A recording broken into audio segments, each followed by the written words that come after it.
Hello everyone, एक बार फिर से आपका यूथ पावर के प्लेटफॉर्म पे स्वागत है। मैं मोना परमार।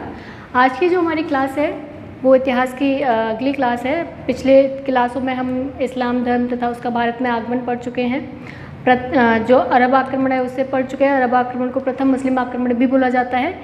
अगली श्रृंखला में हमारा अगला टॉपिक है भारत पर तुर्की आक्रमण। तो जैसे कि तुर्की आक्रमण के बारे में हम जब बात करते हैं तो तुर्की आक्रमण में सबसे जिस तुर्क को हम बहुत कहते हैं ना मुँह जुबानी जानते हैं वो है महमूद गजनवी। और महमूद गजनवी के बारे में हम इतना जानते हैं कि उसने भारत में बहुत सारे मंदिर तोड़े। मेनली सोमनाथ का मंदिर जो गुजरात में है उसके तोड़ने के उसमें हम महमूद गजनवी को जानते हैं। तो तुर्क के बारे में मेनली हम इतिहास में इतना ही जानते हैं नॉर्मली, लेकिन आज हम थोड़ा सा इसको विस्तृत रूप से पढ़ेंगे कि महमूद गजनवी कहाँ से आया, तुर्क कौन थे, कहाँ के रहने वाले थे, कैसे कैसे इनका विकास हुआ, कैसे कैसे इनकी भारत में एंट्री हुई। तो आज पहली क्लास हमारी आज की क्लास जो हमारी है वो यहीं से शुरू होती है। तो भारत पर तुर्की आक्रमण। जो तुर्क थे वो कौन थे? तो यहाँ जैसे लिखा है तुर्क मध्य एशियाई जनजाति थे। एक तो आप मैप देखिएगा और मैप में थोड़ा सा एशिया देखिएगा और एशिया को जैसे कि एशिया में जैसे कि हम दो तीन चीज़ें देखिएगा आप। अब यहाँ बोर्ड पे जगह नहीं है लेकिन फिर भी मैं यहाँ समझाने की कोशिश कर रही हूँ। बीच में ये आप प्लस का चिन्ह बनाइए, जो कि प्लस का सब जानते हैं जोड़ घटाना। तो प्लस का साइन बनाइए और प्लस के साइन में ऊपर नॉर्थ, साउथ, ईस्ट, वेस्ट। और जब भी आपको नॉर्थ मतलब उत्तर, पश्चिम, दक्षिण और पूरब की बात करनी हो तो इस प्लस के साइन को याद रखिए, ठीक है। अब इस प्लस के साइन में आप जब भी किसी कॉन्टिनेंट को देखते हैं, मान ली कॉन्टिनेंट एशिया है।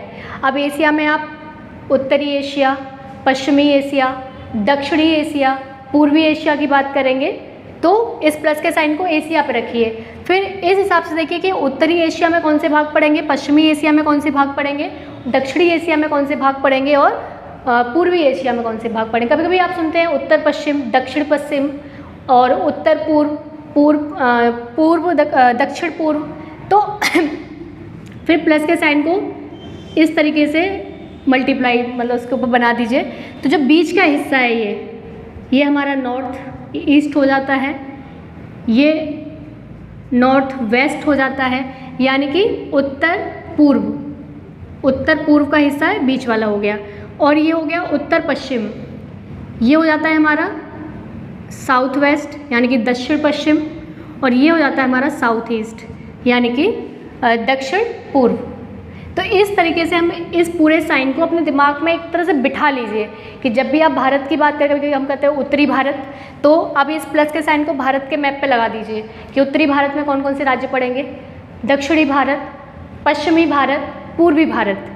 फिर कभी बात होती है उत्तर पश्चिमी भारत, उत्तर पूर्वी भारत, दक्षिण पश्चिमी भारत, दक्षिण पूर्वी भारत। तो ये पूरा जो साइन है ये आप हर जगह फिट कर सकते हैं। अब जब भी कॉन्टिनेंट की, वैसे एशिया एक कॉन्टिनेंट है, ठीक है, और अफ्रीका एक कॉन्टिनेंट है, अमेरिका एक कॉन्टिनेंट है, उत्तरी अमेरिका, दक्षिणी अमेरिका दो कॉन्टिनेंट हैं, यूरोप एक कॉन्टिनेंट है।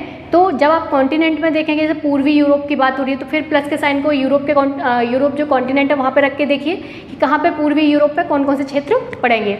तो ये थोड़ा सा, अब जब भी हम इतिहास में जब भी बात आई उत्तर पश्चिमी ये सब मध्य एशियाई, तो एशिया में मध्य का हिस्सा जो होगा मध्य एशियाई कहेगा, पश्चिम का हिस्सा पश्चिम एशियाई कहा जाएगा, और जो पूर्व का हिस्सा है उसे पूर्वी एशियाई बोलेंगे। उत्तर पश्चिमी एशियाई, उत्तर पश्चिम के बीच का जो हिस्सा है उसे उत्तर पश्चिमी एशियाई बोलेंगे। तो ये थोड़ा प्लस का साइन है, आप अपने दिमाग में बिठा के रखिए इसको।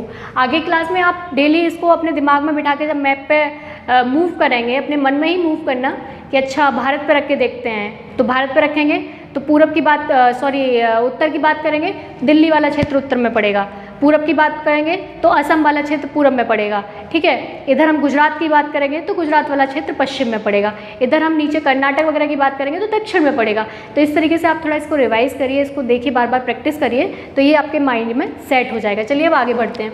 तो तुर्क जो थे वो मध्य एशियाई जनजाति थे, यानी कि एशिया के मध्य भाग में रहते थे।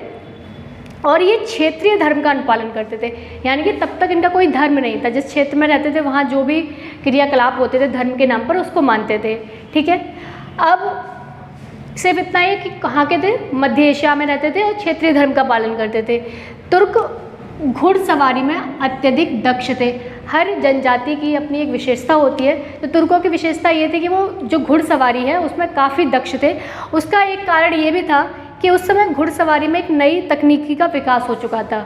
अब नई तकनीकी क्या थी कि वो तकनीकी जो थी वो थी रकाब और जीन, यानी कि ये देखिए यहाँ पे रकाब लिखा है और ये जीन लिखा है। ये क्या कहानी थी भाई, 8वीं सदी में रकाब का लोहे की रकाब का प्रयोग होने लगा था। ये क्या था कि घोड़े की पीठ पे पहले लोग ऐसे ही बैठ जाते थे, लेकिन उसके बाद क्या हुआ, एक रकाब होती है लोहे का, एक स्टैंड सा होता है, उसे पीठ पे लगाया जाता है और नीचे पैर फंसाए जाते हैं, आराम से इंसान उस पर स्टेबल होकर बैठ जाता है, उसका बैलेंस बन जाता है और अच्छे से काम कर पाता है। तो इसका प्रयोग जब घुड़सवारी में होने लगा रकाब का घोड़े की पीठ पर, तो क्या हुआ कि जो सैनिक थे उनकी दक्षता बढ़ गई, घोड़े की भी दक्षता बढ़ गई, क्योंकि घोड़े पर एक बैलेंस बना हुआ है। तो जब घुड़सवारी में एक नई तकनीकी जुड़ चुकी थी वो था लोहे की रकाब तथा घोड़े की पीठ पर जीन। ठीक है, तो इससे क्या हुआ, घुड़सवार यानी कि जो घोड़े पे बैठा है और जो घोड़ा है दोनों की दक्षता बढ़ गई, यानी कि उनकी एफिशिएंसी बढ़ गई काम करने की। और घोड़े पर बैठा तीरंदाज, यानी घोड़े पर बैठ के जो तीर चला रहा है या युद्ध में जो तीर चला रहा है, एक महत्वपूर्ण सैन्य दक्षता का प्रतीक हो गया। यानी कि बिना रकाब के आप घोड़े पर बैठ के तीर चला रहे हैं तो आप बैलेंस आपका नहीं बन पाएगा, लेकिन आप जैसे ही रकाब का प्रयोग करके आप घोड़े पर बैठते हैं तो जो आपकी एफिशिएंसी है वो बढ़ जाएगी और आपका जो निशाना है वो भी बढ़ जाएगा। अब आगे चलते हैं कि जो तुर्क थे वो किस चीज़ में माहिर थे, घुड़सवारी में।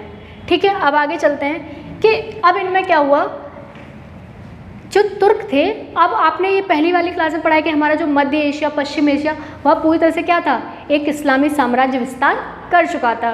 तो जो तुर्क जनजाति थी इसका बेसिकली जो उद्देश्य रहता था वो रहता था कि इस्लामी साम्राज्य पर बार बार ये धावा बोल देते थे, आक्रमण करते रहते थे इस्लामी साम्राज्य पर। और तुर्की आक्रमण से रक्षा, मतलब तुर्की आक्रमण से रक्षा इस्लामी साम्राज्य के लिए एक महत्वपूर्ण चुनौती बन गया था, क्योंकि इनका जब बार बार आक्रमण होता था तो इस्लामी साम्राज्य के लिए एक चुनौती बन गया कि हम कैसे अपने साम्राज्य की मतलब रक्षा करें, किससे, तुर्क आक्रमणकारियों से। परंतु कुछ मध्य एशियाई तुर्क, अब उसमें से भी कुछ मध्य एशियाई कुछ तुर्क तो ऐसे जो इस्लामी साम्राज्य पर आक्रमण करते थे, लेकिन कुछ तुर्कों ने क्या किया, इस्लाम धर्म कबूल कर लिया स्वेच्छा से। जब उन्होंने इस्लाम धर्म स्वेच्छा से कबूल कर लिया और फिर इस्लामी राज्य के अंतर्गत छोटे छोटे पदों पर उनकी नियुक्ति की जाने लगी। एक तो खतरा था इस्लामी साम्राज्य को तुर्की आक्रमण से, तो जिन लोगों ने इस्लाम को कबूल कर लिया स्वेच्छा से, तो ये इस्लामी साम्राज्य के लिए भी काफ़ी सहयोगी हो गया कि उन्होंने इनको क्या किया, भाई छोटे छोटे पद देना शुरू कर दिए प्रशासन में। तो छोटे छोटे पद इनको मिलने लगे, इनकी नियुक्ति उन पदों पर होने लगी। आगे चल के क्या होता है कि जब इनका टैलेंट, यानी कि टैलेंटेड तो काफ़ी थे, तो आगे चल के क्या होता है कि प्रतिभा के बल पर तुर्क बड़े पदों पर भी स्थापित होने लगे। पहले इनको छोटे पद दिए गए, जब लगा कि इनके अंदर टैलेंट काफ़ी ज़्यादा है, प्रतिभा काफ़ी ज़्यादा है, तो फिर इनको बड़े पद भी दिए जाने लगे। कुछ तुर्क जो थे वो दास के रूप में रहने लगे, यानी कि दास के रूप में सेवा ग्रहण करने लगे, यानी कि आप तुर्क दास हैं ये। और दास का काम तो आपको पता ही है कि जो भी वहाँ का मेन राजा है या जो भी सुल्तान है उसके अंदर काम करना, तो दास के रूप में सेवा ग्रहण करने लगे। और मतलब ये जो प्रक्रिया चलने लगी कि पदों पर दास के रूप में, तो धीरे धीरे तुर्कों का क्या हुआ, यहाँ पे इस्लामीकरण हो गया, यानी कि ज़्यादातर तुर्क धीरे धीरे करके इस्लाम को कबूल करने लगे और उनका इस्लामीकरण होने लगा। इस्लाम के प्रसार में तुर्कों ने महत्वपूर्ण भूमिका निभाई। अब क्या होगा कि यहाँ से तुर्क जिन्होंने इस्लाम को कबूल किया है वो इस्लाम के प्रसार में महत्वपूर्ण भूमिका निभाएंगे। अब आगे चलते हैं कि इस्लामी साम्राज्य को एक ग्लोबल साम्राज्य के रूप में स्थापित करने में, यानी कि जो इस्लामी साम्राज्य था वो मध्य एशिया पश्चिम एशिया अरब इधर तो फैल ही चुका था, लेकिन इसको ग्लोबली यानी कि पूरे विश्व में फैलाने में तुर्क और मंगोलों की अहम भूमिका रही। मंगोल, हम ये तुर्क पढ़ेंगे, तुर्क के बाद जब थोड़ा आगे मंगोलों के बारे में जानेंगे तो तुर्क और मंगोलों की जो सबसे ज़्यादा भूमिका रही है, किसके लिए, इस्लाम को ग्लोबल छवि देने के लिए, पूरे विश्व में फैलाने के लिए। परंतु दूसरी तरफ तुर्क और मंगोलों ने इस्लाम को क्रूर छवि भी दी, यानी कि बहुत आक्रमण हुए तो क्रूर छवि भी दी। और क्योंकि मध्य एशिया जनजाति हिंसा और बर्बरता, मतलब मध्य एशिया की जो जनजाति थी वो थोड़ी सी हिंसक थी और बर्बर थी, यानी कि उनको बहुत ज़्यादा उनका सोशलाइजेशन नहीं हुआ था, तो काफ़ी वो हिंसक थे। तो जो वो उनकी जो प्रवृत्ति थी, जब उन्होंने इस्लाम कबूल किया तो वो प्रवृत्ति उनकी उनमें रहेगी। तो इसलिए कहा जाता है कि इन्होंने इस्लाम को एक क्रूर छवि भी दी। क्रूर मतलब काफ़ी ज़्यादा कट्टर छवि जो दी, वो किसने दी? ये जो तुर्क थे इन्होंने। एक तरफ कह रहा है कि इन्होंने इसको ग्लोबली इस एम्पायर को बढ़ाने के लिए महत्वपूर्ण भूमिका निभाई, तो दूसरी तरफ ये भी कह रहे हैं कि इन्होंने इस्लाम को एक क्रूर छवि भी दी। ठीक है, आगे चलते हैं कि प्रतिभा के बल पर आगे बढ़ने वाले तुर्कों में एक ये जो था अल्पतगीन, यानी कि एक व्यक्ति था अल्पतगीन, जो जिसे गजनी का गवर्नर बनाया गया। और यहीं से कहानी शुरू होती है तुर्की आक्रमण की, कि जो ये व्यक्ति था सबसे पहले इसे गजनी का गवर्नर बनाया गया, और जब इसे गजनी का गवर्नर बनाया गया तो गजनी के गवर्नर के रूप में नियुक्त हुआ। इसके बाद इसका दामाद और उत्तराधिकारी हुआ सुबुक्तगीन, और सुबुक्तगीन का पुत्र और उत्तराधिकारी हुआ जो वो हुआ महमूद गजनवी। तो यहाँ आता है महमूद गजनवी, जो कि 998 से लेके 1030 तक रहा। तो महमूद गजनवी तक आते आते आपने समझा कि सबसे पहले अल्पतगीन नाम का व्यक्ति हुआ जिसे गजनी का गवर्नर बनाया गया, उसका दामाद और उत्तराधिकारी हुआ सुबुक्तगीन, और सुबुक्तगीन का उत्तराधिकारी हुआ महमूद गजनवी 998 से 1030 तक। ऐसा भी कहा जाता है भारत में पहला तुर्की आक्रमण जो जिसने किया है वो किया है सुबुक्तगीन ने। तो ये जो सुबुक्तगीन था इसने पहला आक्रमण किया, और फिर इसके बाद महमूद गजनवी ने भारत पर लगातार 17 आक्रमण किए। तो ये हम पढ़ते भी हैं कि भारत पर 17 आक्रमण करने वाला व्यक्ति कौन था? महमूद गजनवी। या क्वेश्चन आ जाता है महमूद गजनवी ने भारत पर कितने आक्रमण किए? 17 आक्रमण किए। गजनी से कहानी शुरू होती है। अब गजनी की जो स्थिति है वो कहाँ है? तो गजनी की जो वर्तमान स्थिति है वो है काबुल, और काबुल कहाँ पड़ता है? अफ़गानिस्तान में। अफ़गानिस्तान के भी पूर्वी अफ़गानिस्तान के दक्षिण पश्चिम में स्थित है। अब यहाँ प्लस का साइन जो है आपको ला के रखना पड़ेगा काबुल में, और काबुल में पूर्वी अफ़गानिस्तान में, वहाँ दक्षिण पश्चिम में जो है गजनी की स्थिति जो है सिचुएशन, मतलब लोकेट है गजनी कहाँ पर? काबुल, पूर्वी अफ़गानिस्तान के दक्षिण पश्चिम भाग में। अब आगे चलते हैं कि 977 ईस्वी में, कब? 977 ईस्वी में अल्पतगीन के दामाद सुबुक्तगीन ने गजनी पर अपना अधिकार कर लिया। कब कर लिया गजनी पर अधिकार सुबुक्तगीन ने? 977 ईस्वी में। अब भारत पर आक्रमण करने वाला प्रथम जो मुस्लिम था वो था मोहम्मद बिन कासिम, लेकिन भारत पर आक्रमण करने वाला प्रथम तुर्की मुसलमान जो हुआ, प्रथम तुर्की मुसलमान जो हुआ वो हुआ सुबुक्तगीन। तो यहाँ कंफ्यूज नहीं होना है, कभी कभी क्वेश्चन आ जाता है कि भारत पर आक्रमण करने वाला प्रथम मुस्लिम कौन था?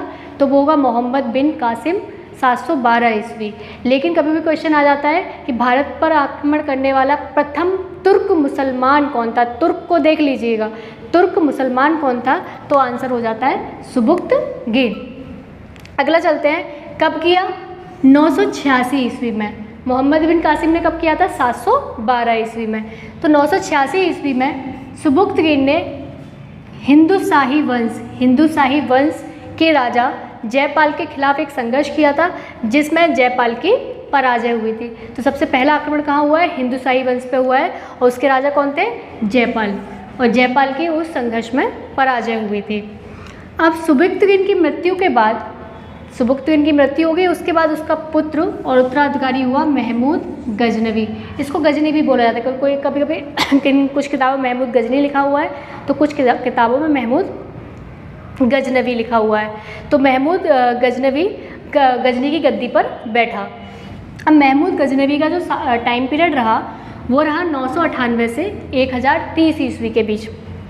तो महमूद गजनवी ने एक विशाल साम्राज्य की स्थापना की, और जो उसका साम्राज्य था वो मध्य एशिया से लेकर पश्चिम एशिया तक फैला हुआ था। कहाँ से? मध्य एशिया से लेकर पश्चिम एशिया तक।